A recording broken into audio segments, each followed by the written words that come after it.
Om Shanti Shanti Shanti. Shruti Smriti Purananam Alayam Karunalayam Namami Bhagavatpadam Shankaram Lokashankaram Shankaram Shankaracharyam Keshavam Badarayanam Bhashikutau Vande Bhagavantau Punah Punah Ishvaro Gururapneti Murti Veda Vibhagine Vyomavad Dehaya Dakshinamurte.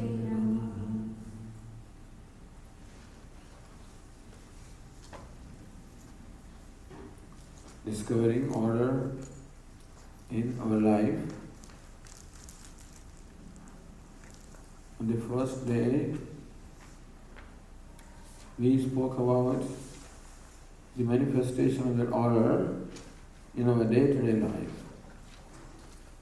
That there is an order in this universe which holds the entire universe together. And that is why that very order also is called dharma. The word dharma means that which upholds is called dharma. Dharanat dharma, that which upholds is called dharma. This order, this law, this harmony upholds the entire universe, embraces the entire universe, makes the whole universe one organic whole. Even though the different elements of the universe may appear to be different from each other. Earth is different, heaven is different, sun and moon and stars, all of them appear to be different from each other. It's a diverse creation, creation consisting of diversity, variety, even disparity, multiplicity. Even then, even though the universe outwardly looks like that, there is the connecting thread. The thread that connects everything. In the Bhagavad Gita, Lord Krishna gives the example of a thread which holds together the jewels or the different kinds of jewels in one necklace. Or you can see the example of how the thread holds together this mala, this garland of flowers. Flowers are all different from each other. Each flower has its own color, its own property, its own fragrance is different from the other flowers. And still we have one harmonious whole. Like a necklace of pearls, when all the pearls are held together by one thread.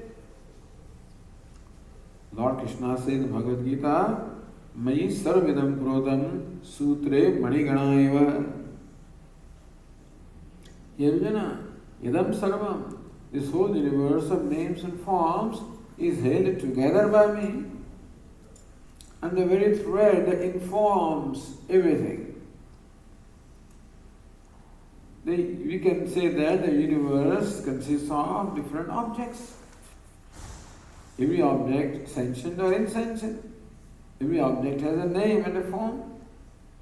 So we can say that the universe consists of a variety of names and forms. And all names and forms, all objects are different from each other. So Lord Krishna says, I'm the connecting thread that makes this universe one organic whole. So Vedanta looks upon the universe as not an inert entity, an intelligent entity, an organic whole. Just as our body is an organic whole. Our body is made up of a number of limbs and organs. Each limb is different from the other. Each organ is different from the other. Each organ has its own place and its own function. The eyes have their own place and their own function. The ears have their own place and their own function. The hands, the legs, the stomach, all of these different organs and limbs have their own place and they perform their own functions.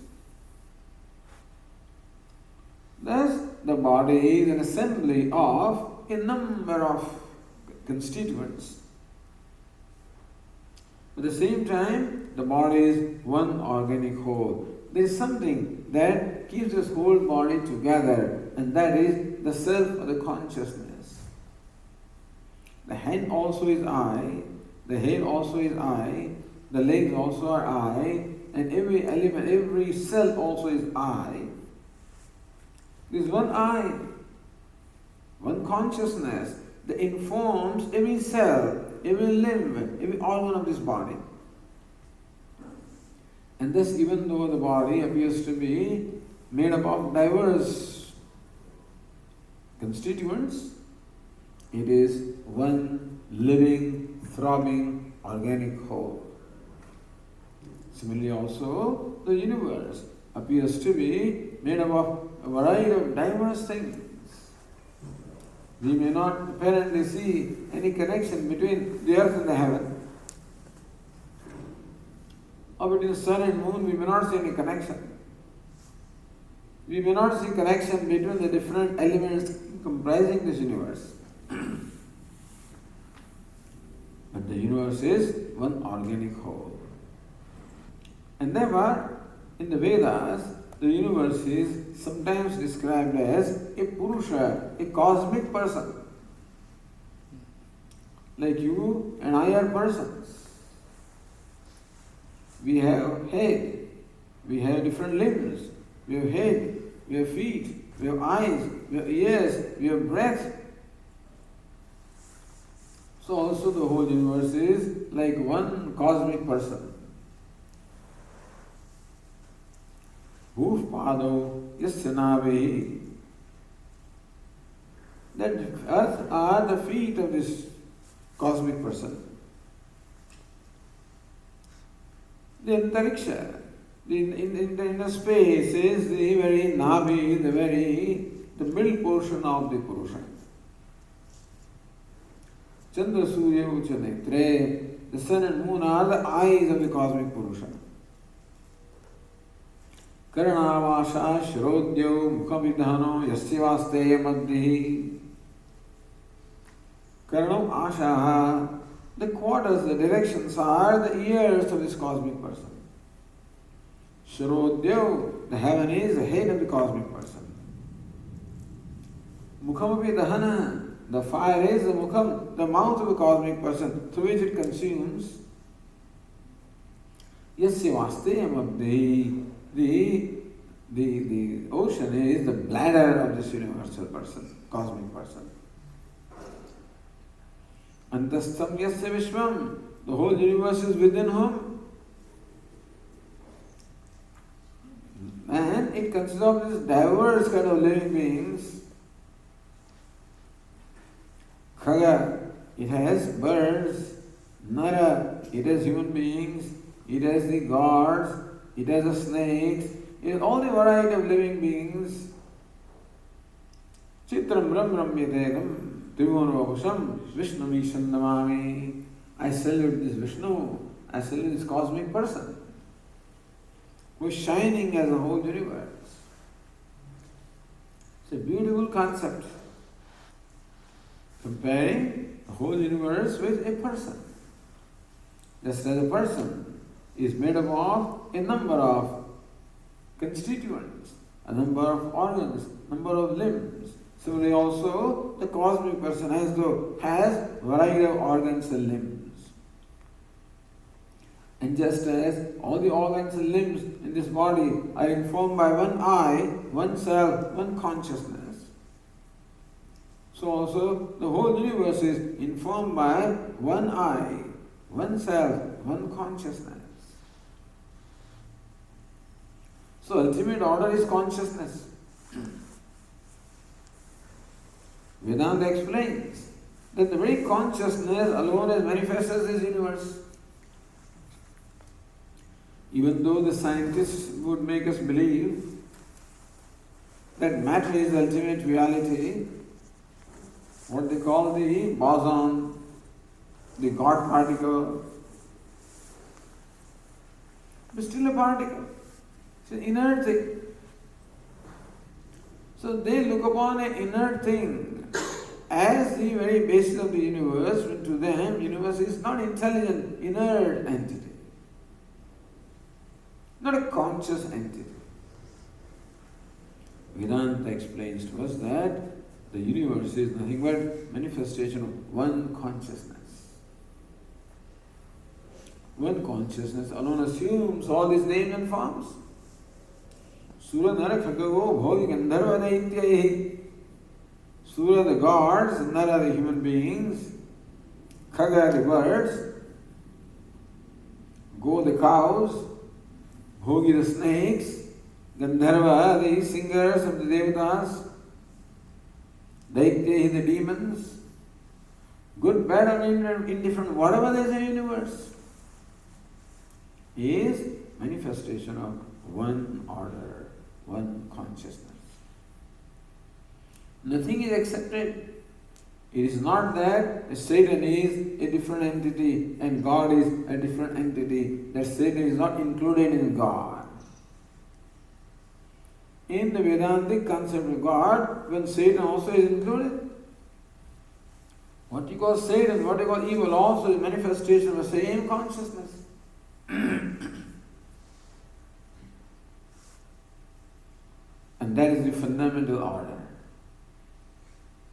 Like the thread informing the different flowers, thread informing different pearls in a pearl necklace. But Swamiji, what is common between you and I?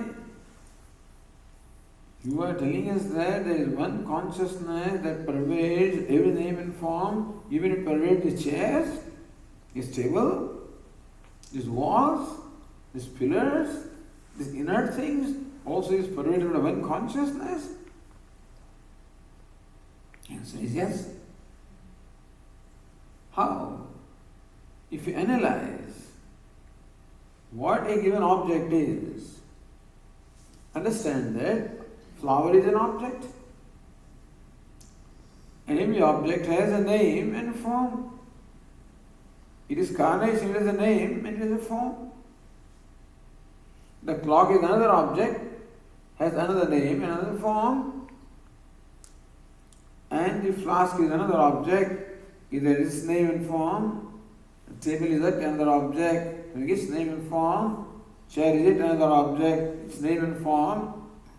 You are another object, having your name and form. I am another object, having my name and form. So names and forms and all the objects are no doubt different.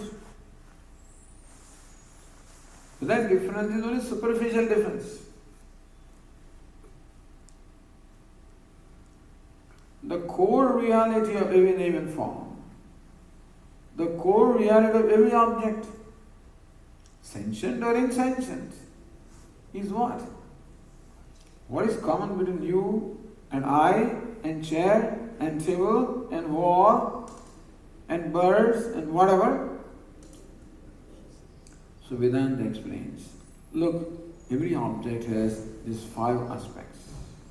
Like the flower has 5 aspects. One aspect is that the flower is.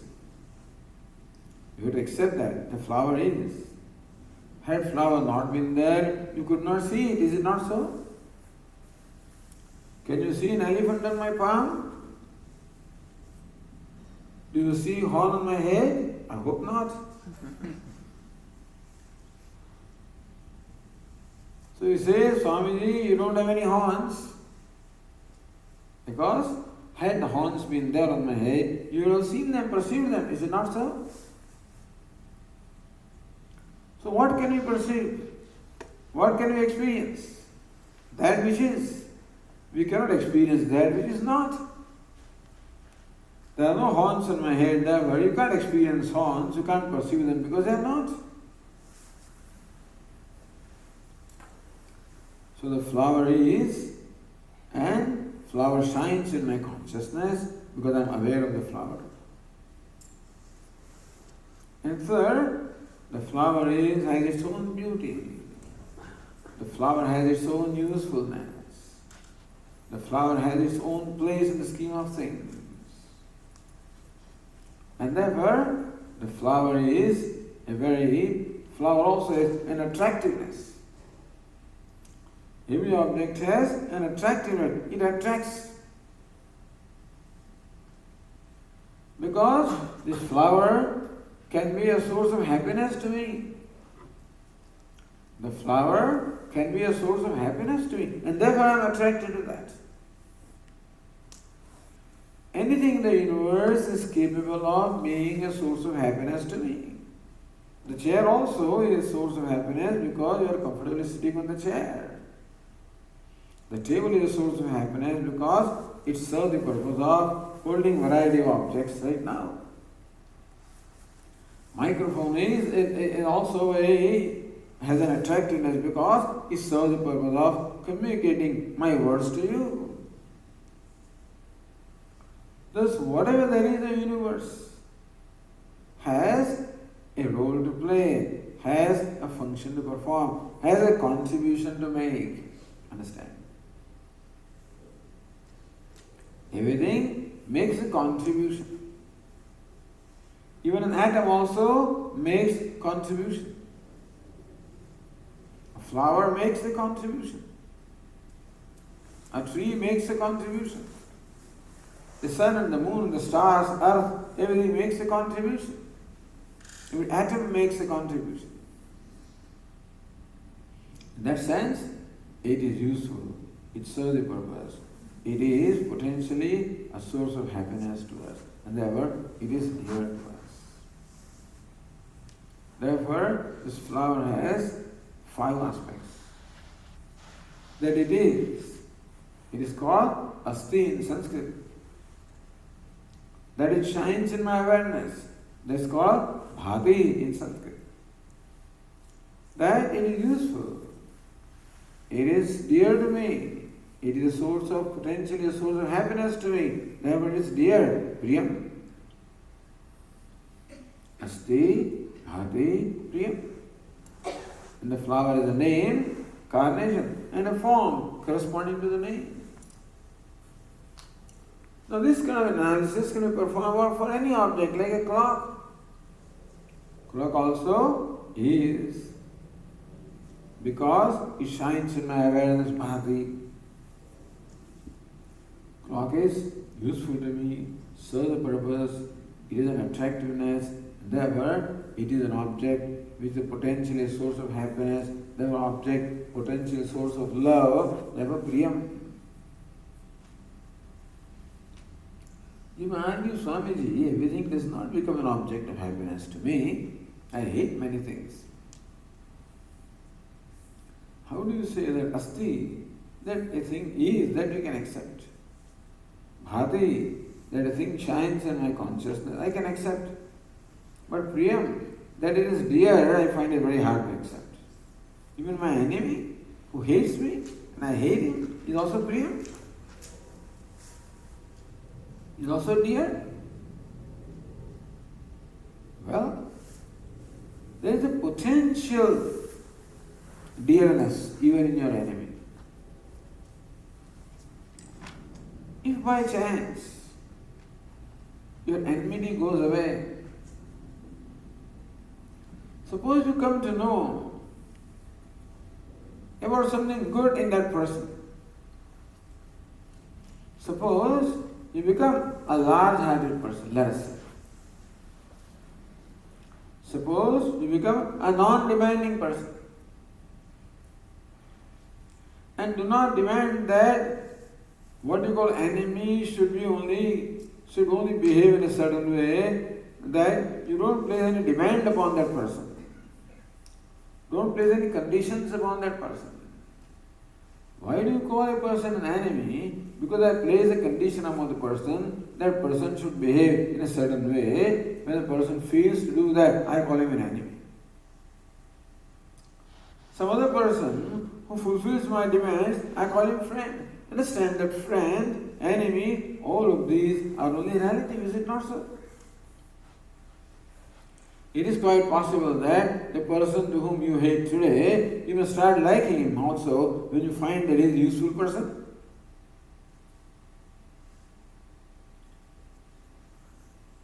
These two fellows hated each other, traveling the same flight, and the flight met with an accident. It had an emergency landing, and people had all rushed out. That time, that fellow helped him.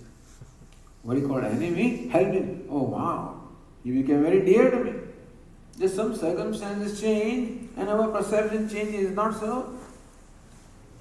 Understand that friend is a perception, enemy also is a perception, which is only superficial, but at the core,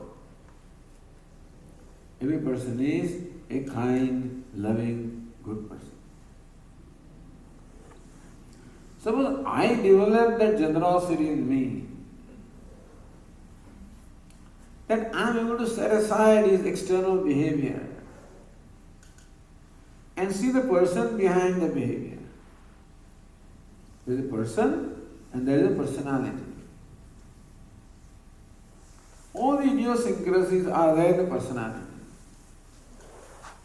And that is because of a person's upbringing. A person may be very harsh because that's how he has grown up. He may be rough and he may have very mannerisms which you dislike. Possible. But that may not be the fault of the person because that's how the person grew up in a given environment. That's how the person was raised. If you set aside that external behavior and see the person behind the behavior, you find that even that person also is a kind, loving person. When his own child comes before him, all this roughness and all this harshness drop away, he becomes a kind, loving person. There are people, you can't go near them. There are some bosses, you can't go near them. Everybody is afraid of them. You're all scared of him. And he also is very short-tempered person. He can insult anybody at any time. So you think that he is a very short-tempered, angry, cruel person? When he goes home, his new grandchild, now he has become grandfather. And his son places in his hand this grandchild, and now you have to see that person. All his harshness, all his anger, everything goes away, and a new person comes out of him. He starts fondling the child. Things like that. You can never expect. You can never expect this behavior from this person who behaves in a certain way in a place of work. You can never expect that he can be like this. But he becomes a very loving, kind person. Is it not so? So what's the reality of that person? Is it love and kindness is the reality of that person? Or the harshness and anger and resentment, is that the reality? That anger, harshness is not the reality. Because it can drop off, you see. What can drop off cannot be reality. What cannot drop off is reality. In presence of his grandchild, all his resentment, all his anger, all his frustration, all his harshness just drops away. And you see a very soothing, loving person there. Suppose you grew to the point, let alone that person. But suppose you cultivated that generosity within yourself. Suppose you cultivated the value of forgiveness, accommodation, and you become so large-hearted that any kind of behavior can be accommodated, suppose. And you do that also. When it comes to your own child, you accommodate everything, is it not so? However your child may behave, you accommodate everything. You all benefit of doubt to your child. Suppose you extend the same benefit of doubt to that person whom you call enemy. You will find that there is the same kind, loving person behind this harsh personality. So when you realize this, that in the core, everybody is a kind, good, loving person. In the core. Unfortunately, because of wrong upbringing, wrong environment, because of his bad karma or bad luck, that person did not have an opportunity to grow into a loving person. But anybody can grow into a loving person, given the right environment. Maybe that person did not have that environment. But that doesn't change the core person. However, the outer behavior is, the core person remains a loving, kind, good person. Like a piece of sandalwood, which is fragrant by nature. If you leave this sandalwood water, the piece of sandalwood in water, in a few days it starts stinking. Its outer surface becomes rotted and sandalwood starts stinking. So one may think that this is a useless piece of wood, throw it away. But the person who knows the nature of sandalwood knows that this stink is only superficial. You take the stinking piece of sandalwood and rub it against the stone. The superficial stink goes away. And the fragrance, which is the core nature of sandalwood, becomes evident. Similarly also, this is what appears to be a cruel person, rubbing against something, against your kindness, against your love, against your large-heartedness. I can say that you can transform anybody. If I transform myself, I can transform anybody. And bring out from that person. There are many examples of saints in our culture and every culture who are able to transform thieves and bandits into good people. Because the goodness was there. And this saint said that large-heartedness, that love, because of which they will transform that person. Once upon a time, Mahatma Gandhi was traveling in train. You know that he always traveled by third class. Those days there was third class. Now we don't have third class. Now we have second class. But then there was third class, cattle class. Crowded. In fact, that created a lot of problems for the British government because his security was a big problem to them. Anyway, but he insisted upon traveling in third class. So once upon a time, he is seated on one berth. It's a crowded train. There's another berth across him. Several people are seated there. And one of them is a villager. An untrained, rough person. And fellow is suffering from cough and cold. So now and then the cough comes out in his mouth. And he being what? He just spits right there in the train. So what did Mahatma Gandhi do? He was reading newspaper. He tore off a piece of the newspaper, collected that phlegm, threw it out. Seeing this action of Mahatma Gandhi, that fellow got even angry. He said, who is this fellow doing this? So he spitted again, spat again, without any reaction. Mahatma Gandhi took another piece of paper from the newspaper, cleaned it, threw it away. This happened a number of times. And then next station came, Gorakhpur, where Mahatma Gandhi had to get down. And this man also had to get down in Gorakhpur. When Gandhiji got down, hundreds of people were there on the platform, and all of them greeted Mahatma Gandhi. Mahatma Gandhi ki jai ho, Mahatma ki long live Mahatma Gandhi, etc., etc. Many garlands were offered to him, and this man was flabbergasted. Hey, who is this person? Who did I treat like this? He's Gandhiji himself. He fell at his feet. He says, Gandhiji, please pardon me. I'm very sorry for what I have done. So Gandhiji very coolly told him, if you are really sorry, then take this vow from this moment, that from now on you will not spit or make the environment around you dirty.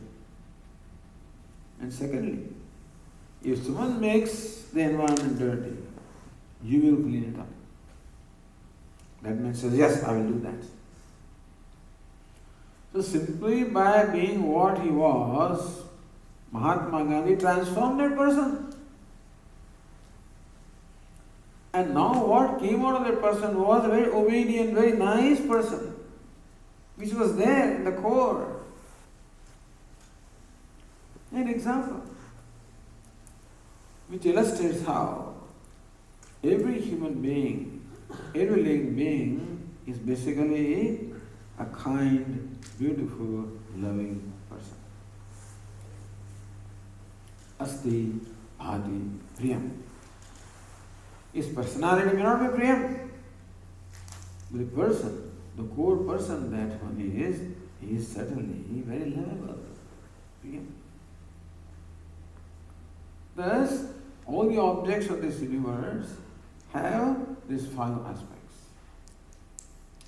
Asti, bhati, priyam. That is common to all the names and forms, all the objects. And what separates one object from the other is name and form. This flower has one name and form. Table has another name and form. Clock is yet another name and form. Flask has a different name and form. I have another name and form. You have a different name and form. What distinguishes one object from another is a name and form. But what is a common thread that informs everything? Sentient or inert, what informs everything is Asti, Bhati, Priyam. Is it not so? What is stable? Asti, Bhati, Priyam. Plus a name and form. What's a clock? Asti, Bhati, Priyam. Plus another name and form. What's a flower? Asti, Bhati, Priyam. Another name and form. A criminal? Asti, Bhati, Priyam. Another name and form. Name and form is merely a vehicle. The reality is Asti, Bhati, Priyam. Like there can be many ornaments of gold. Every ornament may appear different from the other ornament because every ornament has its own name. One is called a bangle, other is called a bracelet, third is called a earring, a nose ring, and so forth. Thus, every ornament is different from other ornament, no doubt, in name, form, and function. But still, gold is the samanyam, gold is the common, or the universal aspect, informing all the ornaments. Similarly also, that which informs all the names and forms in the universe is Asti, Bhati, Priyam. Sat, Chit, Ananda. Existence, intelligence, wholeness, happiness. That's what Vedanta teaches. So discovering order in our life ultimately is discovering our true nature is Asti Bhati Priyam. And when I discover that my nature is Asti Bhati Priyam, it follows automatically that your nature also is Asti Bhati. That whatever there is has its nature Asti Bhati Priyam. Existence, awareness, or existence, intelligence and wholeness, happiness, completeness. That very Asti Bhati Priyam is called God. And that alone manifests as the very thread, what we call order, the harmony that informs the whole universe. Therefore, the harmony that informs everything is called dharma, and dharma is the manifestation of God. Dharma is the manifestation of Asti Bhati Priyam. That keeps the whole universe as one organic whole. The Asti Bhati Priyam, Satchidananda is the connecting thread. It keeps the entire diverse universe as one organic whole. Therefore, we do not look upon the universe as an inner thing. Look upon that as a manifestation of consciousness. What is consciousness? Asti Bhati Priyam. With the Swamiji, where is consciousness in this table? Table doesn't think, table doesn't respond. But that is called sentiency. Understand the difference between sentiency and consciousness. Sentience is there wherever there is subtle body. All living beings, including you and I, we all possess a subtle body. What you see outwardly is the gross body. And what keeps this gross body alive is the subtle body. So what is death? Death is the departure of subtle body from this gross body. Once the subtle body departs, there is nothing to keep this body sentient. Therefore it becomes insentient. We call it dead. Understand that Asti Bhati Priyam is very much there, even the dead body also. And so, bringing order in our life is bringing aligning our life. Alignment of our life. Aligning our actions. Aligning our thoughts. Aligning our values. Aligning our attitudes to this most fundamental reality, Asti Bhati Priyam. That's why on the first day we say, how that Asti Bhati Priyam is the consciousness in me. And therefore, as a human being, I'm conscious of myself as well as conscious of the world around me. And I'm very conscious that I want to be happy and I want to live and live happily. I'm very clear that I want to live and live happily. And I know that others also want to live and live happily. I know that. That consciousness or awareness is also given to us. We pointed out to you that that part of awareness is not given to animals. So they do not know that other animals also want to live and live happily. So they can make them that prey without feeling a sense of guilt. But we feel guilty. Whenever, even inadvertently, we become the cause of somebody's unhappiness, we regret, we feel guilty. Because the awareness is given to me that I should not do unto others what I do not want them to do to me.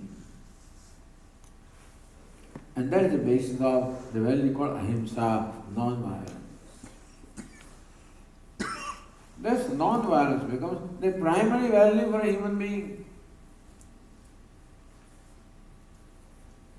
Understand that we are not going to discuss in great detail, but non-violence is to be interpreted, every value is to be interpreted.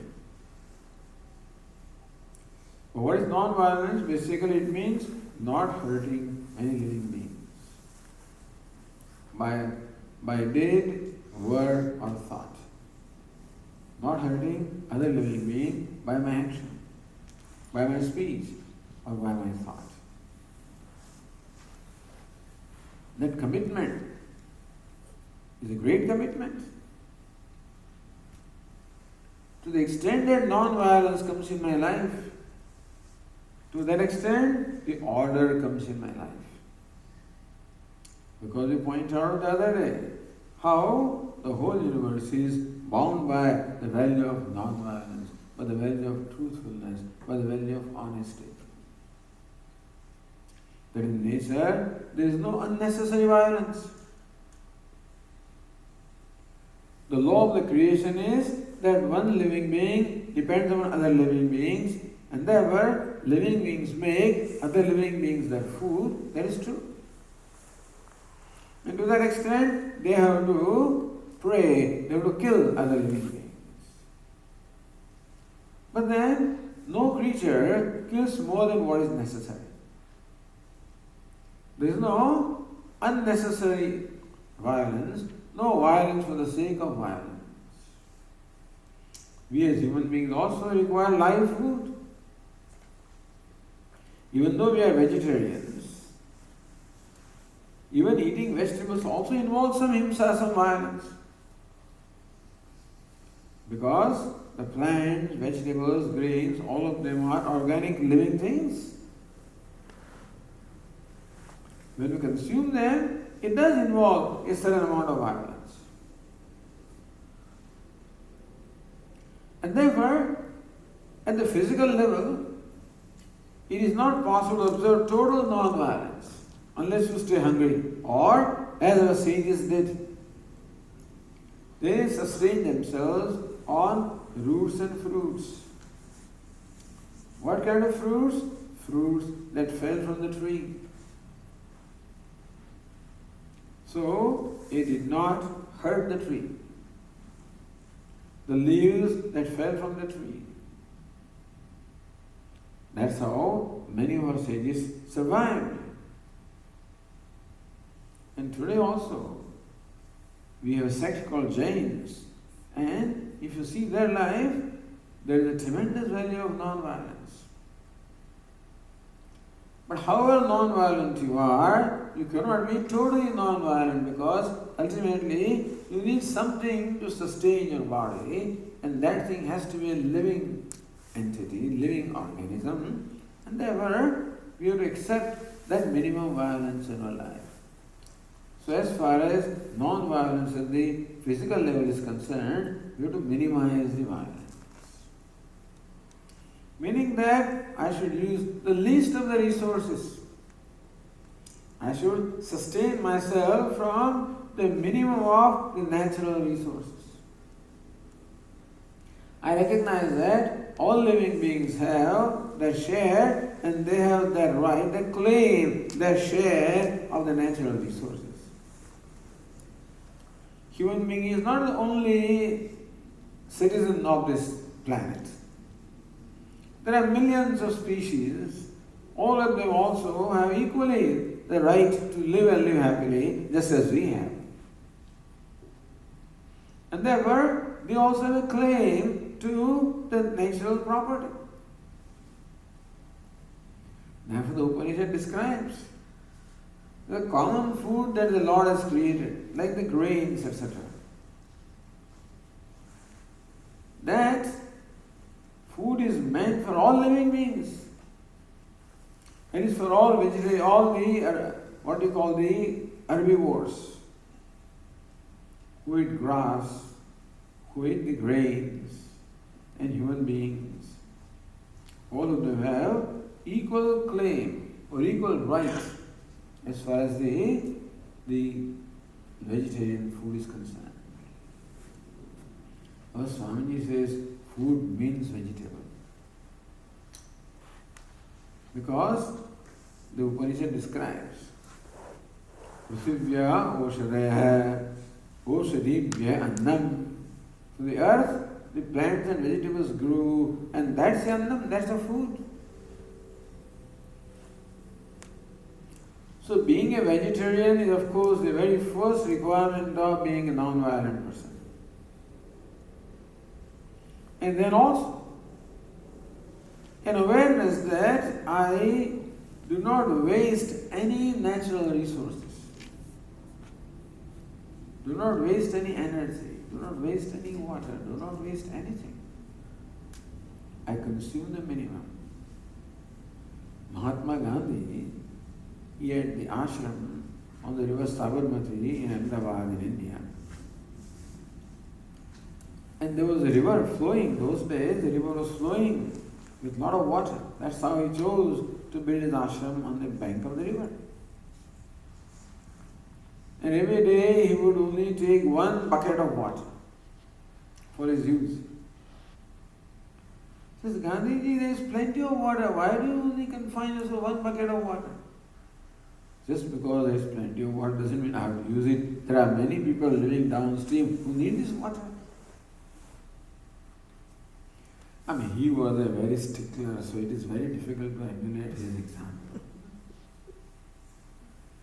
Once, there was another, in 1930 he left that ashram, Sabarmati in Ahmedabad, when he went for his Dandi Kuj. When he went for the breaking the salt law, there was a Kuj, meaning there was this journey from Ahmedabad to a place called Dandi. And when he never returned, then he built another ashram in Varda, worst possible place, hottest possible place, most uncomfortable. There was no light, no electricity, no water supply, understand? He says, I should live like a common poor person lives in India. I have no business to consume any more resources than what the poorest person of India consumes.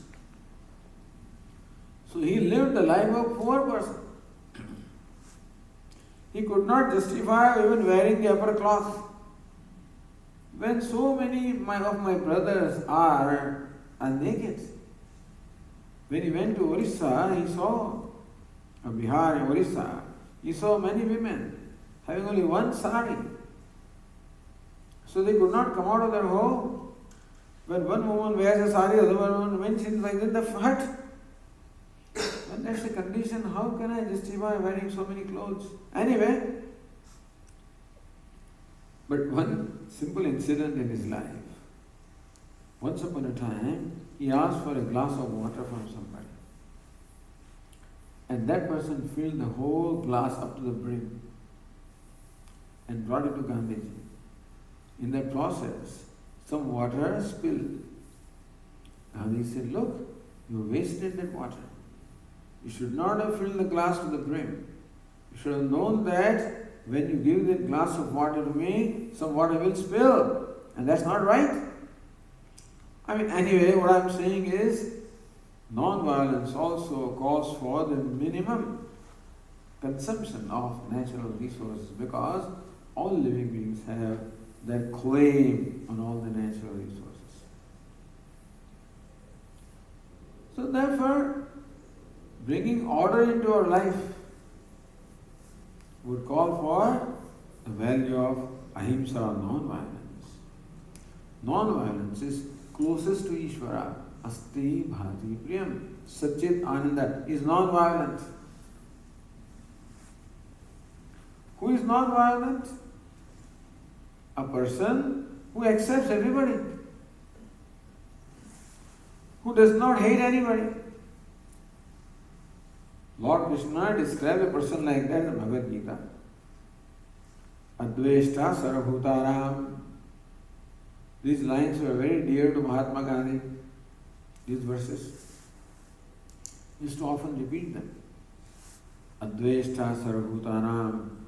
Maitra karuna evacha. These are the last 8 verses of the 12th chapter of the Gita. By the way, in the east, we are going to the Vishnu Mandir. We are going to the 12th chapter in the evenings. But he doesn't hate anybody, he accommodates everybody. He embraces everybody, even those who are who look upon him as an enemy. He never looks upon anybody as an enemy, but there are others who look upon him as their enemy. It's possible. Even Lord Krishna also was not an exception. There are many who looked upon Lord Krishna as their enemy, like Duryodhana, like Shishupal and others, like Kamsa. Even Mahatma Gandhi also was hated by some people. So there is no exception that you may be hated, however good you are. But different people have different perception of you. All our hatred and attractions are because of our perception. But who is the non-violent person? One who embraces everybody, who accommodates everybody, who loves everybody, regardless of what that person is. It's a tall order, understand? Tall order. Easier said than done. Why are we not able to do that? Because we have raga and dvesha, likes and dislikes. We have attachments and aversions. Because we look upon certain people as the source of our happiness and security. We look upon certain objects as the source of happiness and security. Because we feel that we are in need of happiness, we are in need of security. This is how we perceive ourselves. It's a wrong perception of ourselves, by the way. The true perception of ourselves is what? That we are whole and complete by nature. And therefore really there is no need, no requirement ideally. That's why an ideal person is described by Lord Krishna as Vrajahati yada kaman sarvan partha manogatan. Hey Partha, hey Arjuna, when all the desires have left this person,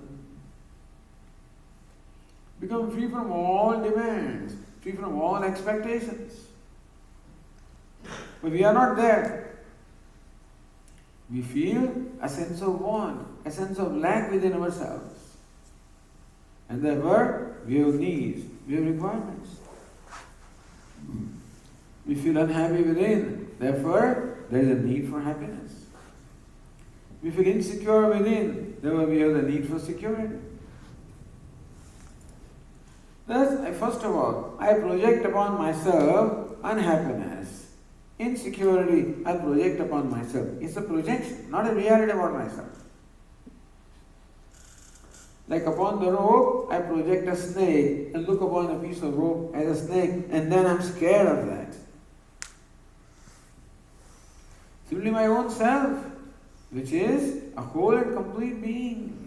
There's no lack, there's no want in reality, but I look upon myself as a lacking, wanting being, an insecure, needy being. And that projection upon myself brings about projection upon the world. That some people look to me like source of happiness and security, and therefore they become the people and objects to whom I am attracted. There are others whom I look upon as source of insecurity and happiness also. I hate them. So this hatred and attraction, that's what my mind consists of. And therefore, I do not relate to people as they are. I do not relate to the world as it is. I relate to the people, I relate to the world as I perceive that. I have my own perception, a subjective perception. Understand? Objectively, the world is manifestation of Ishvara. Is manifestation of beauty, manifestation of happiness. But today, it doesn't look to me like that. Today, I look upon some as source of happiness, look upon others as source of misery or unhappiness. Therefore, my love is confined only to some people and to some things. There are others whom I hate because I perceive them as an obstacle to my pursuit of happiness and security. And there are yet others to whom I am indifferent.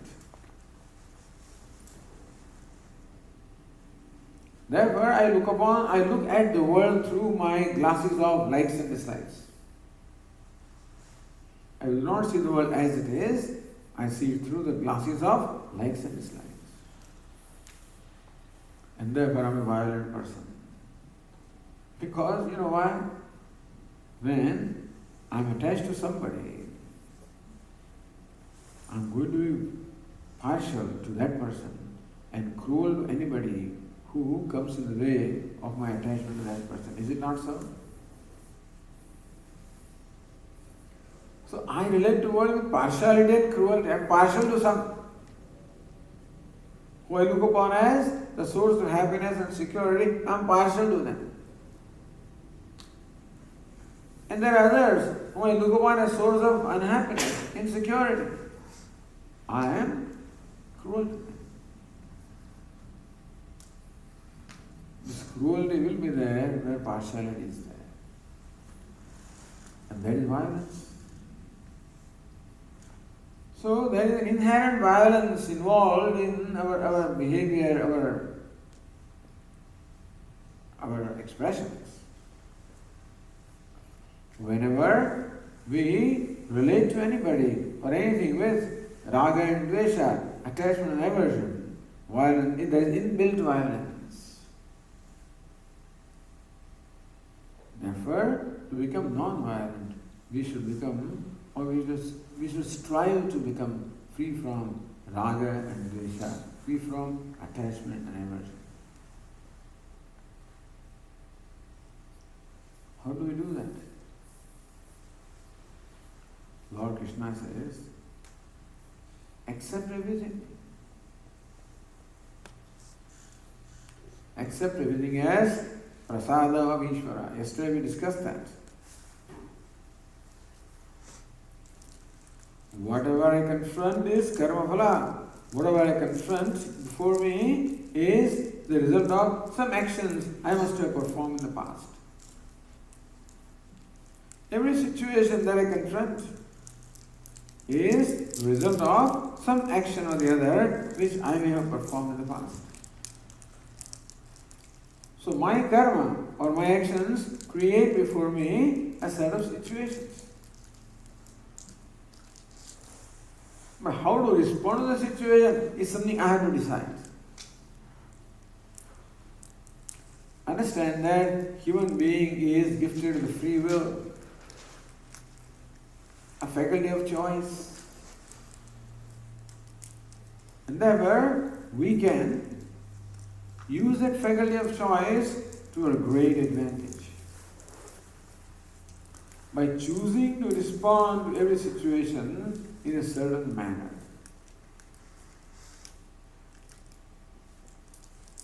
Lord Krishna says, Siddhi Siddhyo Samo Bhutva Samatvam Yoga Uchyate.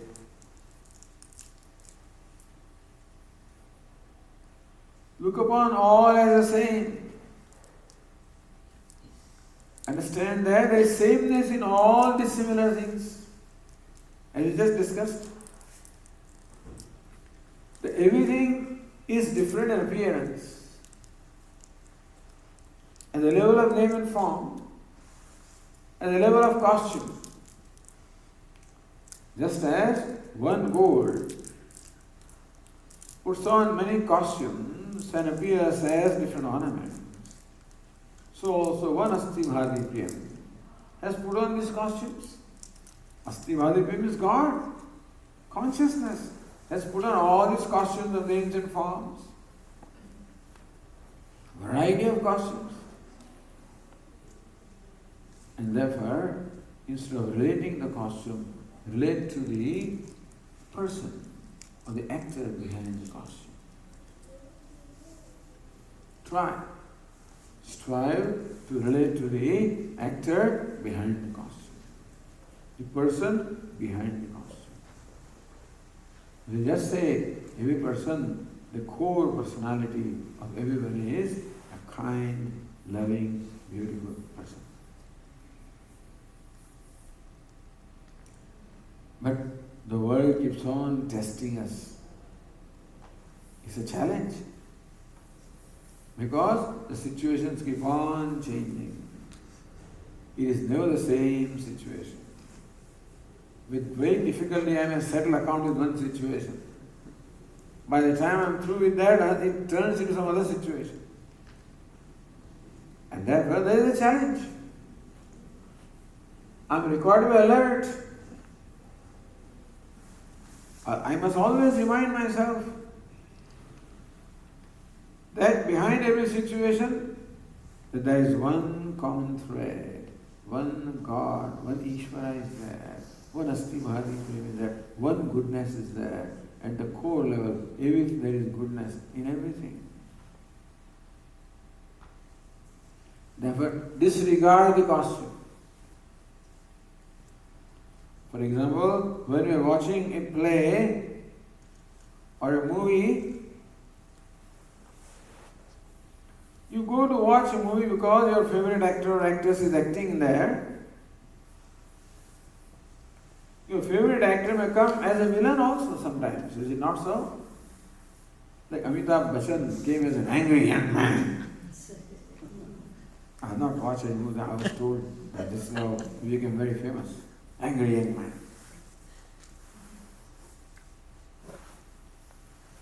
But even in that angry young man, you can spot your favorite actor. What do? We disregard the costume. Disregard his behavior and relate to the person behind the behavior, behind the costume. So we know how to do that. Similarly also, if you remember that behind all the costume there is one person, universal, self. Asti Bhadi Priyam, Satchit Ananda. That alone comes in various costumes, in various circumstances. When Ishvara comes in all these different circumstances. Find it difficult to relate to Asti Bhadi Prem, relate to your favorite Devata. Let it be Lord Krishna, Rama, whatever you like. One Rama, Shantim, Shivam, Sundaram, one Shiva. One Krishna, one Rama, or whoever your favorite Devata is. He comes in all these costumes. Disregard the costume and relate to the core person who comes through his costume. This requires knowledge of what we discussed this evening. Requires alertness that we don't forget. We keep forgetting this. Because the strong likes and dislikes are there. And soon before we realize those likes and dislikes take hold of us and they control my mind. I have no control over my mind. And I regret only after everything is over. That I uttered very hurtful words. My behavior was very hurtful because it is not I who was acting through my mind, it is likes and dislikes. My impulses are acting through that mind. Alright, no problem. It has happened. When the mind calms down, review that situation. Ask yourself, which are those likes and dislikes which were responsible? That's how you learn more and more about your own mind. What variety of likes and dislikes are contained, are there in our mind. And they are in the form of impressions and they just become manifest in a given situation. The only way to know what likes and dislikes are in your mind is when they manifest in a given situation. Otherwise everything looks hunky-dory. The mind looks wonderful. Vinoba Bhave gave a very beautiful example. That in a puddle of water,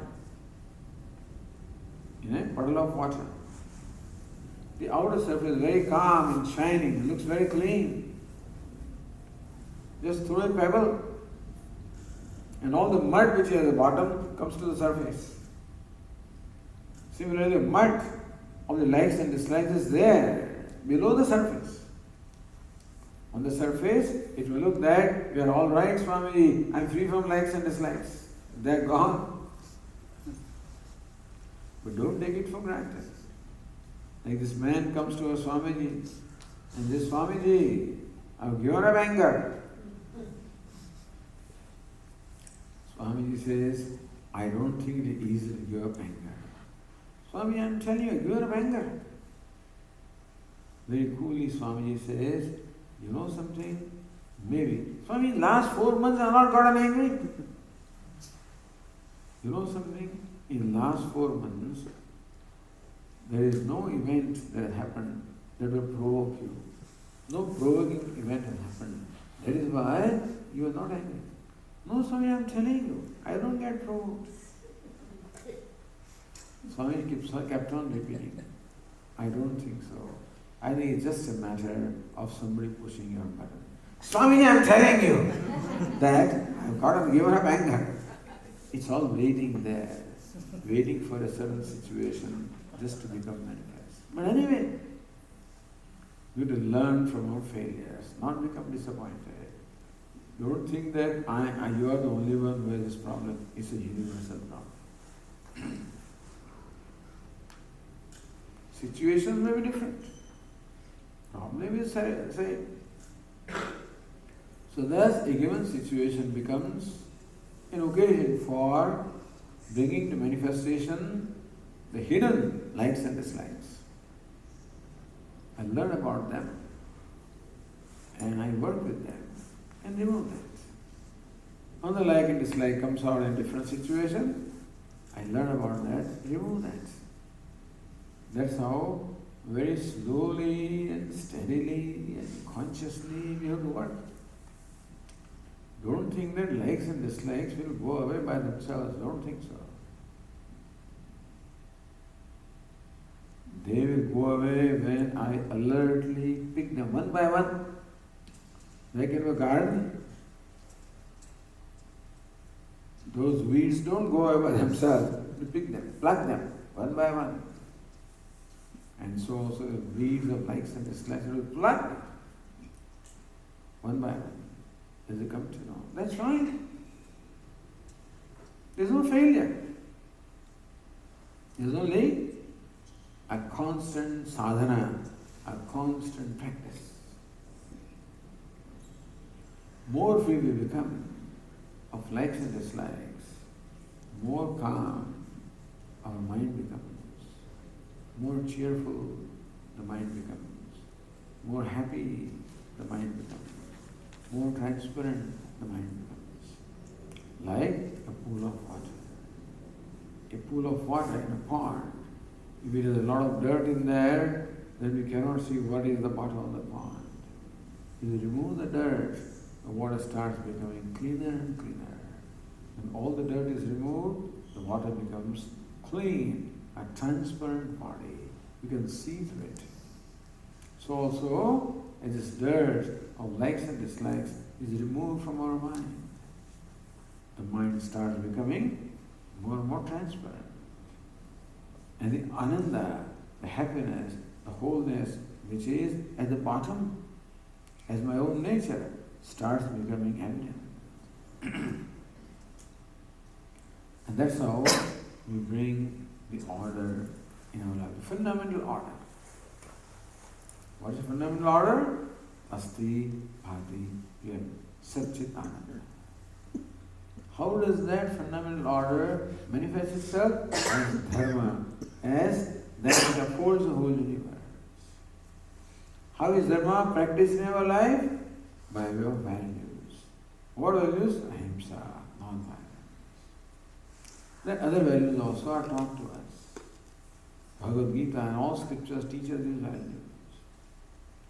Yesterday we talked about these 5 values: ahimsa, non-violence; satyam, the truthfulness; asteyam, non-stealing; brahmacharya, non-indulgence; aparigraha, non-hoarding. So more we bring these values in our life, more we try to practice them, more in alignment our life comes to His fundamental order. We also point out on the first day that order is my own nature.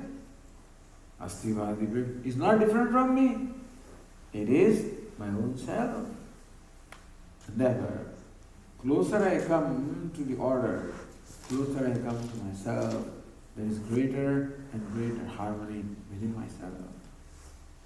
Where there is harmony, there is peace, there is happiness. I discover peace with my own self. Understand that the biggest problem I have is my own self. And most conflict I have is with my own self. The reason why I don't enjoy peace within myself is because I don't love myself. Why do I not love myself? Because the self has likes and dislikes. Basically, I do not like the likes and dislikes. But then I equate them to myself and therefore I start disliking myself. This is self non-acceptance, self dissatisfaction, self condemnation. There is thus a disorder within myself, the split within my own self. That's the reason why I'm not at peace with myself. But more I understand the nature of the universe, more I understand the nature of realities, more I understand the nature of dharma, more I understand the nature of the values and attitudes, more in harmony I come to the order of life.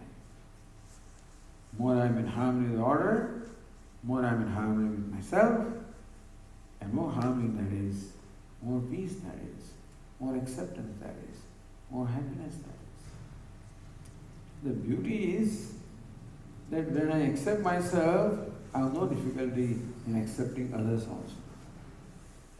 As I say, I have the most problem with myself.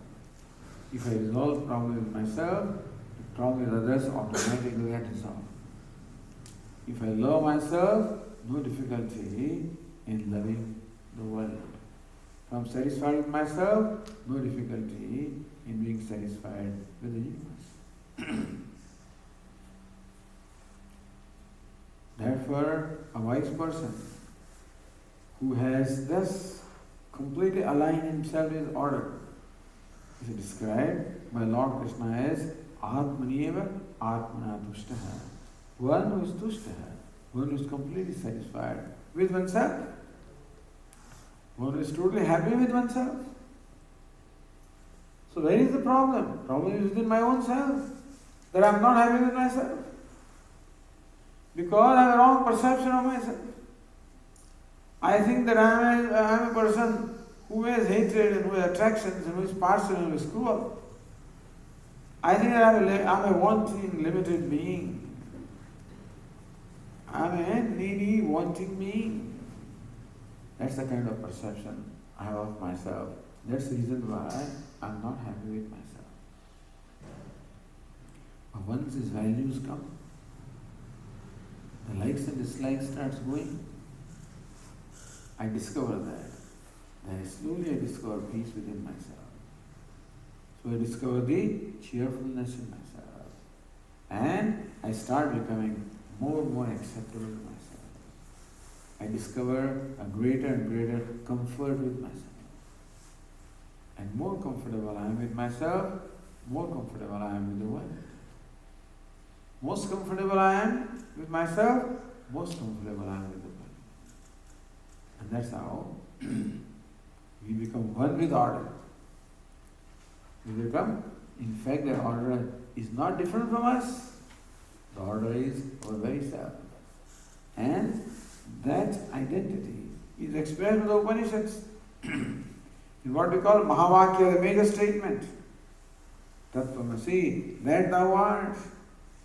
Am Brahmasmi, I am Brahman. What is Brahman? That very order. the universal order, universal reality. I am Brahman. That universal reality is the nature of my own self. It's not different from me, not separate from me. Right now, there's a big gap between myself and Brahman. Who creates that gap? My likes and dislikes. What is ego? Ego is nothing but a bunch of likes and dislikes. So what is giving up the ego? What is surrendering ego? Giving up the likes and dislikes. I should have value for becoming free from the hold of likes and dislikes. I must have value. If I erroneously think that Swamiji, without anger you cannot get anything done, if that's what you think, you'll never get rid of anger. Swamiji, hatred is required in this life, then only things happen, then you'll never get rid of them. But if you recognize that these likes and dislikes, attachment and aversion are hurting me, before they hurt anybody else, they hurt me. Because they are like fire. The fire burns the very source first. You want to burn something, you strike a match. The fire will burn the match first before it burns anything else. And so also likes and dislikes burn me first. The anger burns me first before it can burn anything else or anybody else. Therefore, I must recognize, I must have value for becoming free from a hold of dislikes and dislikes. If I value, then I will be able to give them up. If no value, I cannot give them up. I value, I will be happy to give them up. And I'll recognize how, as the burden of likes and dislikes drops, I feel lighter and lighter within myself. The beautiful thing is that the result is immediate. It's called Drishtaphalam, immediate result. Little likes and dislikes go, you feel that much at peace, that much likes, that much, at peace with yourself. And thus we bring the order in our life. With that, I conclude my talk this evening. Oh.